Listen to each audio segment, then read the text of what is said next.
Two losses. The loss to Boston on Brad Marchand's hat trick, and the overtime loss to the LA Kings when the Jackets collapsed in the third period.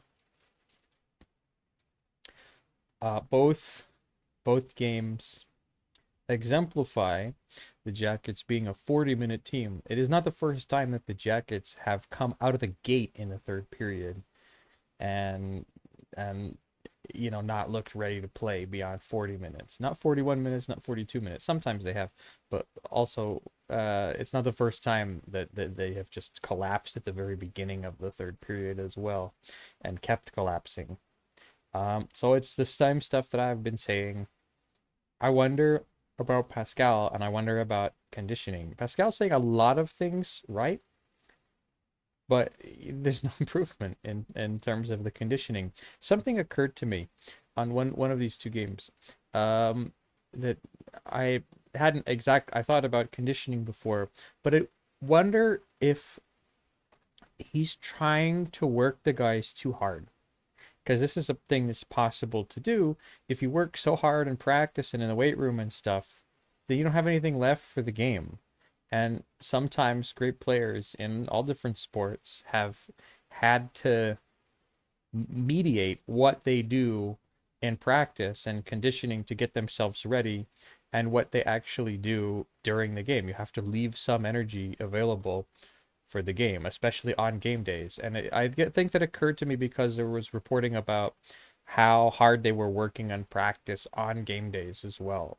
I don't know if this is something new or they tried different things and where this is gonna end up, but um,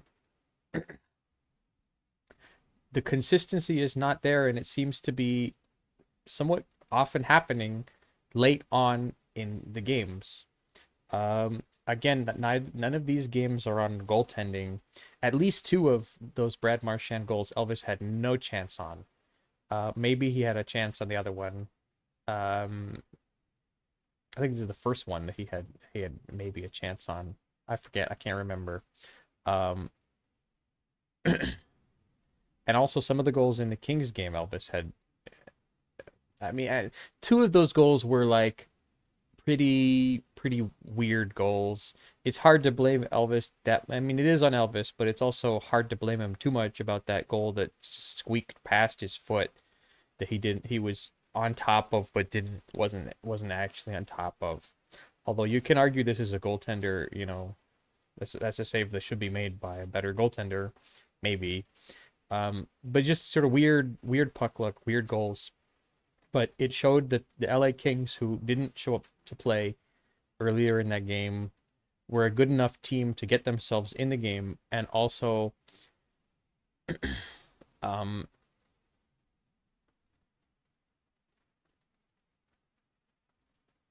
just had the ability to step up past the way that the Jackets were playing, and the Jackets looked the Jackets kind of recovered in sort of the in the last 10 minutes of the game or so. I saw some signs that they were, some individual effort, but they sort of really put it more together as the what the I think the Kings scored three times in the first seven or 8 minutes, and then after that the Jackets kind of put together some shifts with some more energy and realized, hey, we can actually still win this game. We need to play.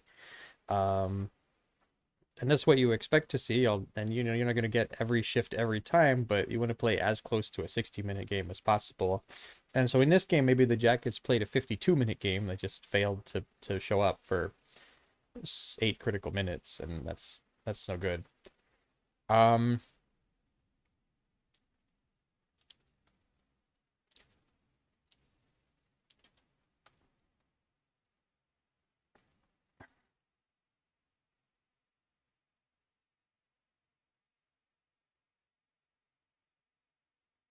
so Eric Robinson was traded to the Buffalo Sabres for a conditional seventh round pick. In other words, literally nothing. So something that the Jackets have also traded some other players away that deserve to get a chance somewhere else. Like I believe they traded Marcus Hennekainen a couple of years ago for a conditional seventh round pick that I don't think the condition was met. It had to do with like whether he played, I don't know, 15 or 20 games in the regular season for the Arizona Coyotes, which he didn't. Probably I don't know what the condition is, but it's probably something similar to that. I have no issue with moving on from Eric Robinson. I have felt that Eric Robinson was not an NHL player for a very long time, and I have no idea why it took this long for the Jackets to get to this point with Eric Robinson. he's he feels like he should, he should have more going for him as a player. He's so fast. He's probably the fastest guy on the ice all the times he's out there, but he just skates out of control. And his game is not particularly physical. He's a big guy, but he's not particularly good at playing a physical game. He's just out of control in all of his skating. He's not a very good shot. It doesn't mean that he can't, rush down the ice occasionally and score a miraculous goal because he's faster than everyone else and he manages to shoot harder. His work ethic is fine. He plays hard, but there's just nothing. There's no upside in his game. And I thought this after seeing Eric Robinson play for half a season. I was ready to move on from Eric Robinson. I'm like, all right, this didn't work out. Eric Robinson is turned out to not be a very good prospect, and let's give that ice time to somebody else who really deserves it. And that is not what the Brad Larson led Jackets did. Um, so I think that had some things to do with Brad Larson, but it also has to do with Kekalainen. And I know, of course, Kekalainen and Larson surely talked about personnel, but Kekalainen is the guy that can make the decision. If he doesn't like what he's seeing from a guy like Eric Robinson, he can move on from him. And I imagine that now Kekalainen and Pascal Vincent have a better dialogue about such things. Um, so I have totally no issue with this move at all. Eric Robinson, I think, is pretty worthless and taking away ice time from other guys that we need to see. Although Eric Robinson perhaps has not been the most inconsistent forward this year, although he hasn't been playing very much, which is correct in my view. Now they just need to move on from some other guys like Andrew Peeke as well. Andrew Peeke has been another guy that I have not seen what the Jackets have seen in Andrew Peake's development over the past couple of years.